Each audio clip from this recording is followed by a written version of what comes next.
வணக்கம். ஆகாஷவாணி மாநில செய்திகள் வாசிப்பவர் பானுமதி ஸ்ரீனிவாசன். தலைப்புச் செய்திகள். மக்களவையின் 57 தொகுதிகளுக்கு இன்று நடைபெறும் 7வது இறுதிக்கட்ட தேர்தலில் பகல் 1 மணி நிலவரப்படி 40.09% வாக்குகள் பதிவாயின. நாடு முழுவதும் வரும் செவ்வாய்க்கிழமை நடைபெறும் வாக்கு எண்ணிக்கைக்கான முன்னேற்பாட்டு பணிகளை தேர்தல் ஆணையம் முழுவீச்சில் மேற்கொண்டுள்ளது. கன்னியாகுமரி மேற்கு கடற்கரை பகுதிகளில் மீன்பிடி தடைக்காலம் இன்று அதிகாலை முதல் நடைமுறைக்கு வந்தது. திருப்பூர், தேனி, தருமபுரி, சேலம், கோவை உள்ளிட்ட 9 மாவட்டங்களில் இன்று கனமழை பெய்யக்கூடும் என சென்னை வானிலை ஆய்வு மையம் தெரிவித்துள்ளது. உலகக்கோப்பை டுவெண்டி கிரிக்கெட் பயிற்சி ஆட்டத்தில் இந்தியா பங்களாதேஷை இன்றிரவு நியூயார்க்கில் எதிர்கொள்கிறது. இனி விரிவான செய்திகள். மக்களவையின் 57 தொகுதிகளில் நடைபெறும் 7வது இறுதிக்கட்ட தேர்தலுக்கான வாக்குப்பதிவு அமைதியாகவும் விறுவிறுப்பாகவும் நடைபெற்று வருகிறது. பகல் 1 மணி நிலவரப்படி 40.09% வாக்குகள் பதிவாகியுள்ளன. பீகாரில் 35.65, ஹிமாச்சல பிரதேசத்தில் 48.63, ஜார்க்கண்டில் 46.8, ஒடிசாவில் 37.64, பஞ்சாபில் 37.8, உத்தரப்பிரதேசத்தில் 39.31, மேற்கு வங்கத்தில் 45.07 மற்றும் சண்டிகரில் 40.14% வாக்குகளும் பதிவாகின. மாலை 6 மணி வரை வாக்குப்பதிவு தொடர்ந்து நடைபெறும். பிஜேபி மூத்த தலைவரும் பிரதமருமான திரு நரேந்திர மோடி, மத்திய அமைச்சர் திரு அனுராக் சிங் தாக்கூர், காங்கிரஸ் கட்சியின் திரு மணிஷ் திவாரி, திரு விக்ரமாதித்ய சிங், திரிணாமுல் காங்கிரஸ் கட்சியின் திரு அபிஷேக் பானர்ஜி உட்பட 904 வேட்பாளர்களின் வெற்றியை 10,60,00,000 வாக்காளர்கள் இத்தேர்தலில் நிர்ணயிக்க உள்ளனர். மக்களவைத் தேர்தலுடன் ஒடிசா மாநிலத்தில் எஞ்சியுள்ள 42 சட்டப்பேரவை தொகுதிகளுக்கு நடைபெறும் 4வது இறுதிக்கட்ட தேர்தலில் 37.64% வாக்குகள் பதிவாகின. கடந்த ஏப்ரல் 19ஆம் தேதி தொடங்கி 6 கட்டங்களாக 486 மக்களவை தொகுதிகளுக்கு வாக்குப்பதிவு ஏற்கனவே முடிவடைந்த நிலையில் இன்று மாலையுடன் நாட்டின் தேர்தல் திருவிழா முடிவடைகிறது. வரும் 4ஆம் தேதி வாக்குகள் எண்ணப்படுகின்றன. கன்னியாகுமரி மாவட்டம் விளவங்கோடு சட்டப்பேரவை தொகுதி இடைத்தேர்தல் வாக்கு எண்ணிக்கையும், ஒடிசா, ஆந்திரா மாநில சட்டப்பேரவை தேர்தல் வாக்கு எண்ணிக்கையும் அன்றைய தினம் நடைபெறும். முன்னதாக அருணாச்சல பிரதேசம், சிக்கிம் மாநில சட்டப்பேரவை தேர்தலில் பதிவான வாக்குகள் நாளை எண்ணப்பட்டு முடிவுகள் அறிவிக்கப்படுகின்றன. இதனிடையே வரும் செவ்வாய்க்கிழமை நடைபெறும் வாக்கு எண்ணிக்கைக்கான அனைத்து நடவடிக்கைகளையும் தேர்தல் ஆணையம் முழுவீச்சில் மேற்கொண்டுள்ளது. நாமக்கல் மக்களவைத் தொகுதியில் வரும் 4ஆம் தேதி நடைபெறவுள்ள வாக்கு எண்ணும் பணிக்கான அனைத்து ஏற்பாடுகளும் முனைப்புடன் மேற்கொள்ளப்பட்டதாக மாவட்ட தேர்தல் அலுவலரும் ஆட்சித்தலைவருமான டாக்டர் உமா தெரிவித்துள்ளார். நாமக்கல் நாடாளுமன்ற தொகுதியை பொறுத்த வரைக்கும் தேர்தல் முடிந்த நாள்ல இருந்து ஸ்ட்ராங் ரூம் தொடர்ந்து தீவிரமா கண்காணிப்புல இருக்கு. வருகின்ற 4ஆம் தேதி நம்மளுடைய கவுண்டிங் டே இருக்கு. அதற்காக நம்ம விரிவான பயிற்சிகள் மற்றும் ஏற்பாடுகள் எல்லாம் நம்ம பண்ணிட்டு இருக்கிறோம். நம்ம மாவட்டத்தை பொறுத்த வரைக்கும் சுமார் 11.36 லட்சம் வாக்குகள் பதிவாகி உள்ளது.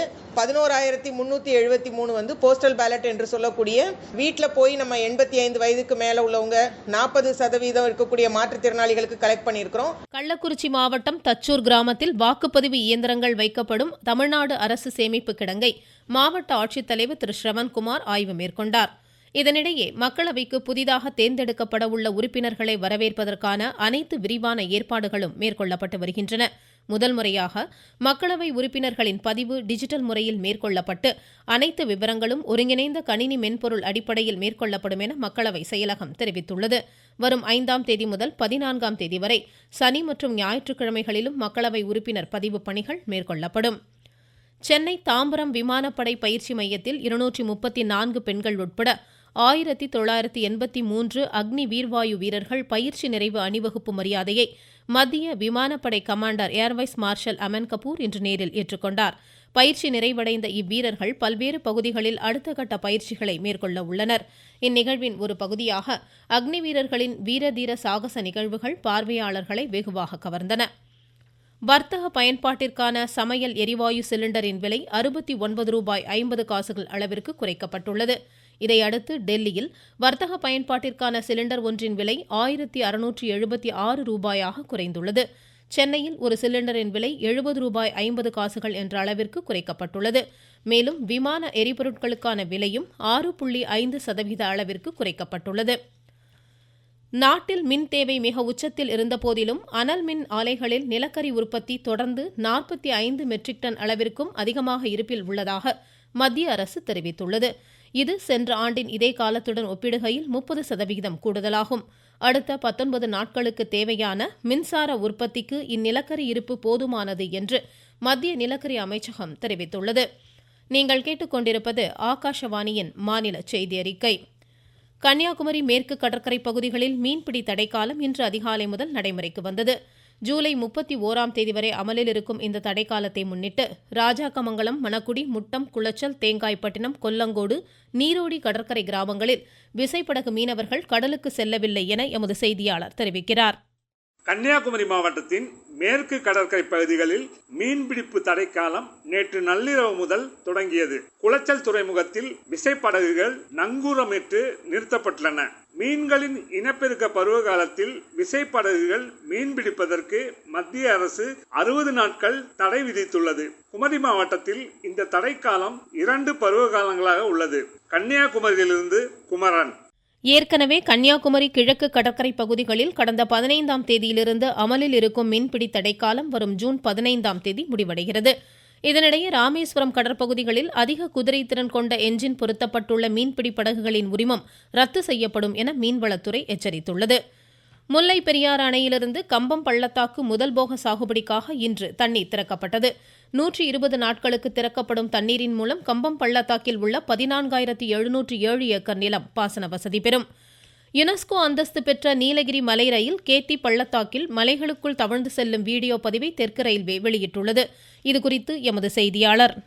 யுனெஸ்கோ அந்தஸ்து பெற்ற நீலகிரி மலை ரயில் உலக புகழ் பெற்று விளங்குகிறது. நாள்தோறும் இதில் பயணிக்க ஏராளமான சுற்றுலா பயணிகள் ஆர்வம் காட்டி வருகின்றனர். கேத்தி பள்ளத்தாக்கில் மலை ரயில் தவழ்ந்து கம்பீரமாக செல்லும் கழுகு பார்வை காட்சிகளை எக்ஸ் தளத்தில் பதிவிட்டு கம்பீரமான மலைகளுக்கு எதிரில் சிறந்த ஓவியத்தை தீட்டியது போல நீலகிரி மலை ரயில் தங்க கதிர்கள் வழியாக அழகாக நகர்வதை காண்க என்ற வாக்கியத்தோடு இப்பதிவு இடம்பெற்றுள்ளது. உதகையிலிருந்து சரவணன். கடந்த சில மாதங்களுக்கு முன்பு குன்னூர் ரயில் நிலைய காட்சிகள் வெளியான நிலையில் இந்த பதிவும் பார்வையாளர்களிடையே பெரும் வரவேற்பை பெற்றுள்ளது.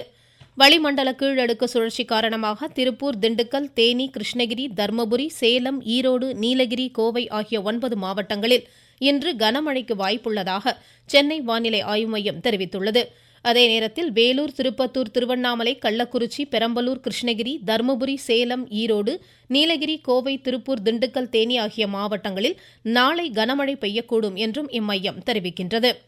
சேலம் மாவட்டத்தில் வரும் 10ஆம் தேதி பள்ளிகள் திறக்கப்பட உள்ள நிலையில் அன்றைய தினமே மாணாக்கருக்கு பாடப்புத்தகங்கள் வழங்கப்படும் என ஆட்சித்தலைவர் டாக்டர் பிருந்தாதேவி தெரிவித்துள்ளார். சிவகங்கை மாவட்டத்தில் ஆதிதிராவிட நலத்துறையின் கீழ் செயல்படும் தொடக்க மற்றும் உயர்நிலை பள்ளிகளில் மாணாக்கர் சேர்க்கைக்கு விண்ணப்பிக்கலாம் என ஆட்சித்தலைவர் திருமதி ஆஷா அஜித் கூறியுள்ளார். பெரம்பலூர் மாவட்டம் அரும்பாவூர் ஊராட்சி ஒன்றிய தொடக்கப்பள்ளி மற்றும் கொத்தவாசல் ஊராட்சி ஒன்றிய நடுநிலைப் பள்ளிகள் சிறப்பாக செயல்படும் அரசு பள்ளிகளுக்கான காமராஜர் விருதுக்கு தேர்ந்தெடுக்கப்பட்டுள்ளது. மயிலாடுதுறை மாவட்டத்தில் திருநங்கைகளின் வாழ்வாதாரத்தை மேம்படுத்த உரிய நடவடிக்கைகள் எடுக்கப்பட்டு வருவதாக ஆட்சித்தலைவர் திரு மகாபாரதி தெரிவித்துள்ளார். தேசிய மற்றும் சர்வதேச அளவில் விளையாட்டு பிரிவில் சாதனை படைத்த கள்ளக்குறிச்சி மாவட்டத்தைச் சேர்ந்தவர்கள் 2025ஆம் ஆண்டிற்கான பத்ம விருதிற்கு இம்மாத இறுதிக்குள் விண்ணப்பிக்குமாறு ஆட்சித்தலைவர் திரு ஸ்ரவன்குமார் கூறியுள்ளார். ஐசிசி ஆடவர் உலகக்கோப்பை டுவெண்டி கிரிக்கெட் போட்டிகள் நாளை தொடங்குகின்றன. முன்னதாக இந்தியா பங்களாதேஷ் அணிகளுக்கு இடையிலான பயிற்சி ஆட்டம் நியூயார்க்கில் இன்றிரவு நடைபெறுகிறது. ரோஹித் சர்மா தலைமையில் இந்திய அணி களமிறங்குகிறது. அமெரிக்கா, வெஸ்ட் இண்டீஸில் அடுத்த மாதம் 29ஆம் தேதி வரை நடைபெறவுள்ள உலகக்கோப்பை போட்டிகளில் ஏ பிரிவில் India, Pakistan, Canada, Ireland, America ஆகிய நாடுகள் இடம்பெற்றுள்ளன. வரும் 5ஆம் தேதி இந்தியா தனது முதல் போட்டியில் அயர்லாந்தை எதிர்கொள்கிறது. மீண்டும் தலைப்புச் செய்திகள். மக்களவையின் 57 தொகுதிகளுக்கு இன்று நடைபெறும் 7வது இறுதிக்கட்ட தேர்தலில் பகல் 1 மணி நிலவரப்படி 40.09% வாக்குகள் பதிவாகின. நாடு முழுவதும் வரும் செவ்வாய்க்கிழமை நடைபெறும் வாக்கு எண்ணிக்கைக்கான முன்னேற்பாட்டு பணிகளை தேர்தல் ஆணையம் முழுவீச்சில் மேற்கொண்டுள்ளது. கன்னியாகுமரி மேற்கு கடற்கரை பகுதிகளில் மீன்பிடி தடைக்காலம் இன்று அதிகாலை முதல் நடைமுறைக்கு வந்தது. திருப்பூர், தேனி, தர்மபுரி, சேலம், கோவை உள்ளிட்ட 9 மாவட்டங்களில் இன்று கனமழை பெய்யக்கூடும் என சென்னை வானிலை ஆய்வு மையம் தெரிவித்துள்ளது. உலகக்கோப்பை டுவெண்டி கிரிக்கெட் பயிற்சி ஆட்டத்தில் இந்தியா பங்களாதேஷை இன்றிரவு நியூயார்க்கில் எதிர்கொள்கிறது. இத்துடன் இந்த செய்தி அறிக்கை முடிவடைந்தது.